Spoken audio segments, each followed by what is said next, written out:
at 14:45 local time on June 27, 2025.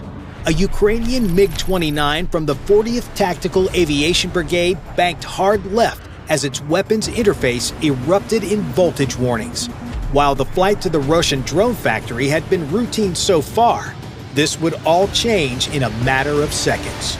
His radar warning receiver suddenly screamed as an S-300 acquisition radar painted him from 95 kilometers away. The pilot dove to 500 feet, using terrain to mask his approach while the weapons ran their startup sequences.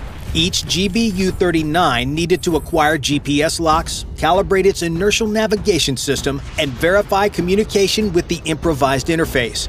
The process should take 30 seconds. It had already been 2 minutes. At 14:48, all 4 bombs finally showed green. The iPad displayed the target coordinates, a drone facility 350 kilometers inside occupied territory that produced 40 Shahed 136s weekly. Intelligence reported a Krashuka 4 electronic warfare vehicle protecting the site with 500 watts of GPS jamming. The pilot checked his fuel, 2,100 kilometers remaining. After weapons release, he'd have exactly 18 minutes over hostile territory before bingo fuel forced him home. The S-300 radar intensified its scan pattern, joined now by an SA-15 system sweeping from the southeast. In 6 minutes, he'd have to climb to 15,000 feet for weapons release, exposing himself to every air defense system in the sector. The GBU-39s could glide 110 kilometers from that altitude, but their first guidance systems had to survive the climb through electromagnetic interference that would cook most commercial electronics. Suddenly, there was a voltage spike of 31 volts for 3 seconds before the regulator caught it. The adapter pylons the bombs rested on were pulling 32 amps through circuits designed for 20. Somewhere in the maze of improvised wiring, Ukrainian battlefield engineering was fighting Soviet electrical standards for control of American weapons. The pilot pushed the throttles forward, twin RD-33 engines responding with 18,300 pounds of thrust each. As he crossed into the contested zone at 14:51, every threat receiver lit up simultaneously. S-400 radars from Melitopol, mobile SA-15s vectoring to intercept, and the first traces of Krashuka jamming bleeding across GPS frequencies. In 19 minutes, he would discover if 4 precision weapons held to Soviet wings by salvaged tank parts could survive the most sophisticated air defense network outside of Moscow. At 15:15 local time, the pilot banked right into the 8-kilometer gap between overlapping S-300 coverage zones. The route Ukrainian intelligence had plotted required flying between these 2 ridgelines for the next 7 minutes, using terrain to stay below the radar horizon while creeping closer to the target. One mistake in navigation would put him squarely in an SA-15's engagement envelope. The gap existed because of simple physics. The S-400 near Melitopol couldn't see below 800 feet at this range due to the Earth's curvature. The S-300 batteries had their radars positioned to defend against high-altitude threats, creating dead zones at extreme low level. But this corridor required precise flying. Drift just 2 kilometers left, and the Western S-300 would acquire him. 3 kilometers to the right meant death from an SA-15 patrol route. At 15:18, the pilot's radar warning receiver showed new activity. A mobile SA-15 had stopped moving. Its operators likely suspicious of the gap in their coverage. They began radiating with their 9S-36 search radar, probing for exactly what the pilot was doing, exploiting the weakness in their deployment. He pushed lower, now just 400 feet above a dry riverbed, fuselage barely clearing power lines that hadn't appeared on mission planning imagery. At 15:22, the pilot initiated a 4G climb to 15,000 feet. His radar warning receiver immediately lit up as multiple fire control radars achieved lock. The S-400's Gravestone radar burned through Ukrainian jamming with 350 watts of power, painting the MiG with enough electromagnetic energy to physically heat its radome. The pilot had exactly 90 seconds to reach the launch point before entering the S-400's engagement envelope, where 4.8 and 6E missiles could reach him in 24 seconds. The timing was critical. Ukrainian Su-24s had launched a HARM missile attack against radars near Tomak 45 minutes earlier. forcing them offline temporarily. Electronic warfare units broadcast false radar returns showing a strike package approaching from the northwest. These decoys drew defensive attention while the lone MiG approached from an unexpected vector. Every element of the mission had been choreographed to create this 90-second window of opportunity. As he leveled at release altitude, the pilot's instruments showed 12 minutes of fuel remaining for the return flight.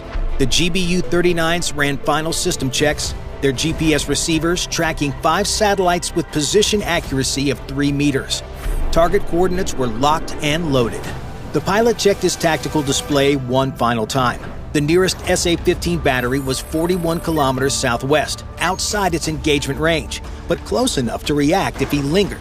S-400 radar emissions indicated that the battery was preparing to fire, but physics dictated that their missiles would arrive 30 seconds after the weapons were released. The Krashuka-4 electronic warfare vehicle near the target had been transmitting GPS jamming signals for the last 10 minutes, flooding L1 and L2 frequencies with 500 watts of interference. Basically, the Russians were blasting noise into GPS signals, trying to blind any aircraft depending on satellite navigation. But none of that mattered. In 60 seconds, he would discover whether American engineers had truly designed the GBU-39 to operate in the most hostile electronic environment on Earth. The fate of Ukrainian civilians, depending on stopping these drone attacks, rested on 37 kilograms of explosive and the electronics that would guide them through the invisible storm ahead. At 15:28 local time, the pilot pickled the first GBU-39. The aircraft lurched upward as 250 pounds separated from the starboard pylon, its GPS receiver immediately detecting massive interference across all channels.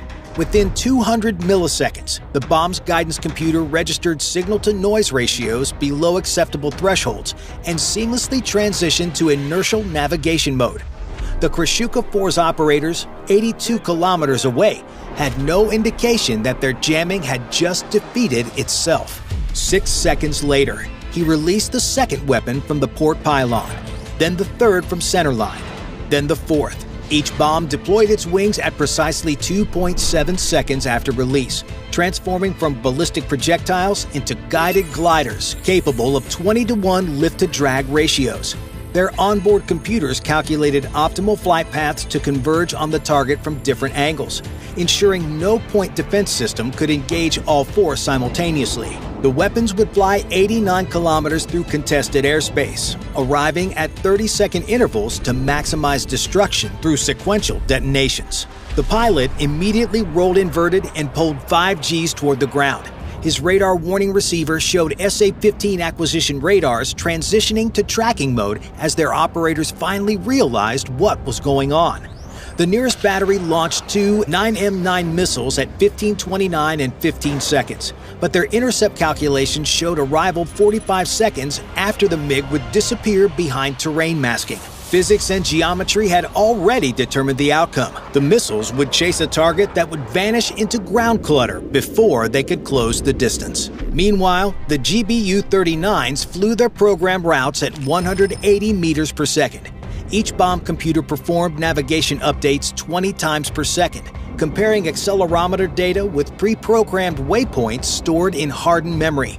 When GPS signals briefly penetrated the jamming at 15:31, the weapons updated their positions and confirmed they remained within 8 meters of their intended flight paths. The INS-only navigation had maintained sufficient accuracy despite flying through the most intense electronic warfare environment in the world.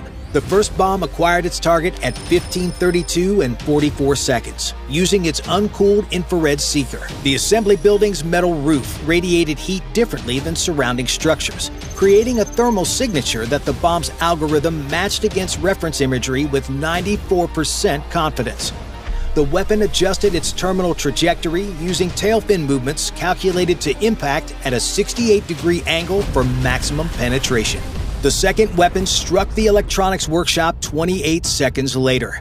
This building housed the guidance system programming stations where Iranian-designed autopilots were configured for specific targets.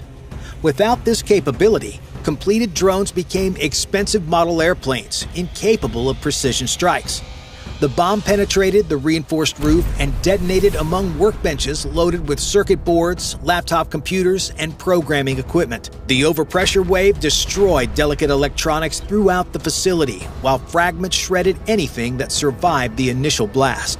The third GBU-39 impacted the storage warehouse at 15:33 and 41 seconds. Intelligence estimates indicated 15 to 20 completed Shahed-136 drones were stored here awaiting deployment. Each drone carried 40 kilograms of explosives, creating a massive secondary explosion when the American weapon detonated among them. The combined blast destroyed not just the inventory, but the entire logistics chain supporting drone operations in the southern sector. Fuel supplies, spare parts, and maintenance equipment worth millions of rubles vaporized in seconds. The fourth one double-tapped what was left. The Krasuka 4 operators finally realized their jamming had failed when explosions rocked the target complex. Their system had performed exactly as designed, flooding GPS frequencies with interference that should have sent the weapons flying blindly into empty fields.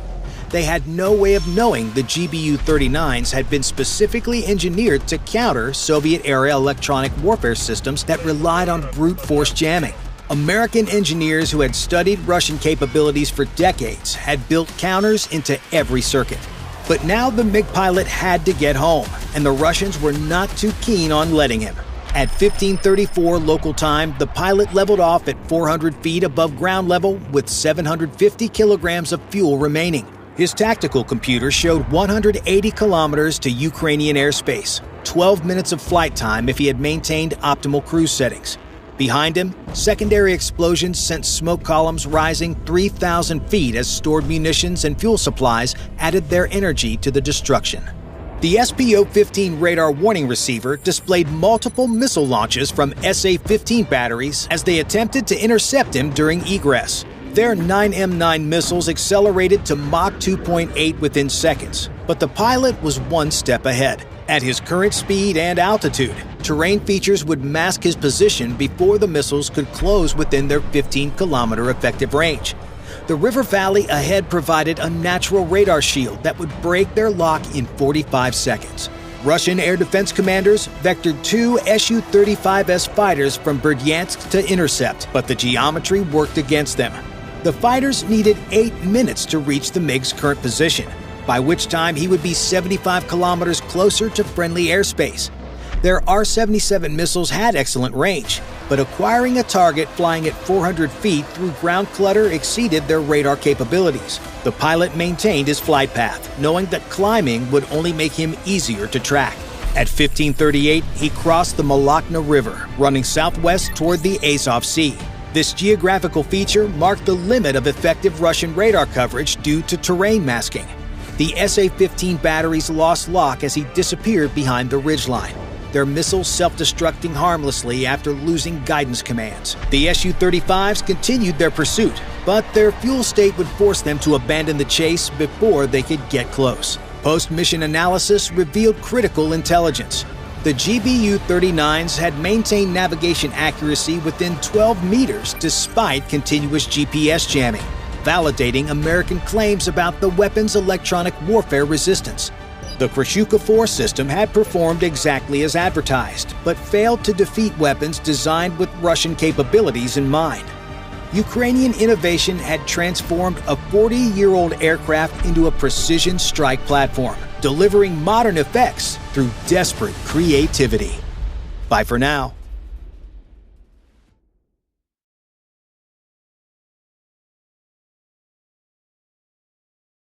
And that brings us to the end of this video. If you enjoyed what you saw, make sure to hit that like button, drop a comment below with your thoughts, and subscribe if you haven't already. It really helps the channel grow. I've got more exciting content coming soon, so stay tuned and turn on that notification bell so you never miss an update. Thanks for spending your time here. See you in the next one.